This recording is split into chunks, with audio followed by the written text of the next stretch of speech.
As a culture, I remember when about 10 years ago, when we first started our push to support black businesses, and we started with the Cash Mob back in 2015 before we switched over to the Buy Black Tour.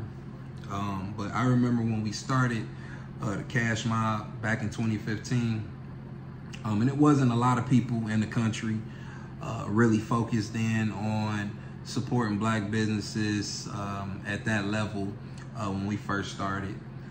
But now it's become a thing, it's become trendy, it's become the thing to do, and I think that's a great thing for the culture. Absolutely a great thing for the culture. The number one employer of black people is black businesses, and I think that we are supposed to have a certain level of accountability and responsibility to our people in our community to support our own, as every other nationality do. And I see how much of that movement and that wave have really grown and come into self, and I love that energy. But I also got to thinking in that same breath, it's like, when are we going to put that same type of energy and focus in on black organizations? I've traveled not only here in Detroit, but I've traveled to cities all over the country. And it's really the same story in every single city.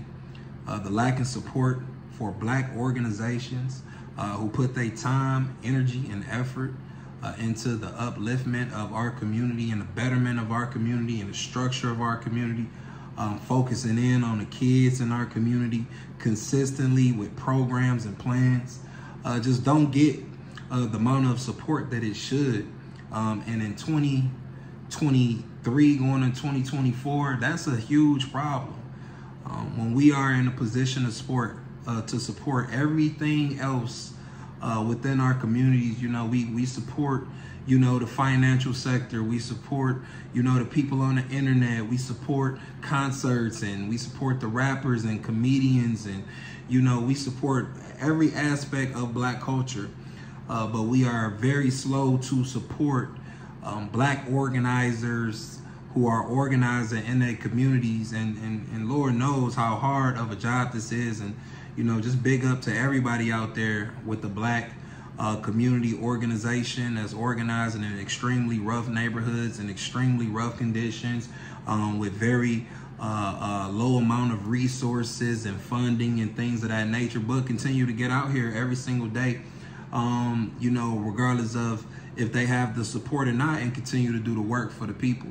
But I feel like as a culture, that's being fake and fraudulent. How are we supporting everything else but the backbone and structure in our community? We talking about how many millionaires and billionaires, how much money is flowing through, our fingers as a culture, from, once again, investments to real estate to, to even the entertainment industry when it comes to our people in our community. And for us not to put time and energy and finances and backing and support towards the upliftment of our communities, and not even financially, finding time.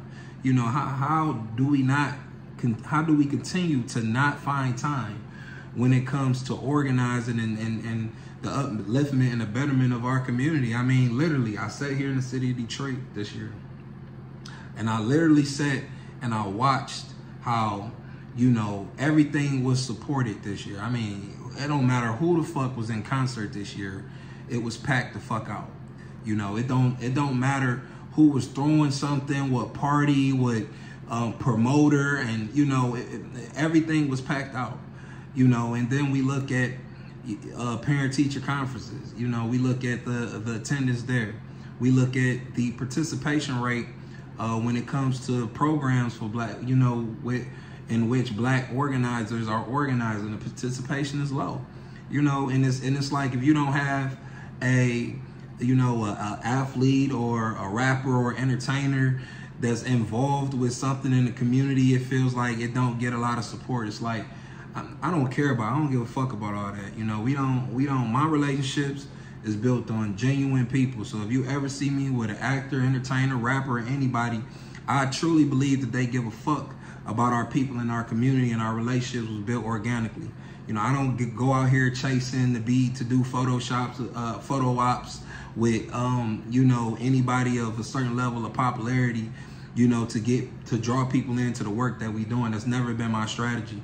We should be able to support people based on what they stand on. You feel me? What they done did, you know, what they done shown, what they done proved, you know, to the people in the community, to the block, you know, opposed to what status somebody may have. And I feel like we just live in a status culture right now. It's holding us back tremendously.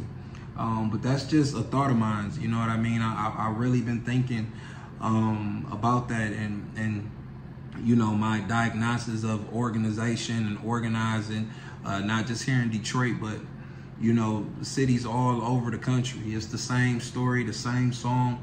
You know, we are the least supported. You know, we are the least funded. And you know, we still get up every single day, man, and do the best job we possibly can for all of us.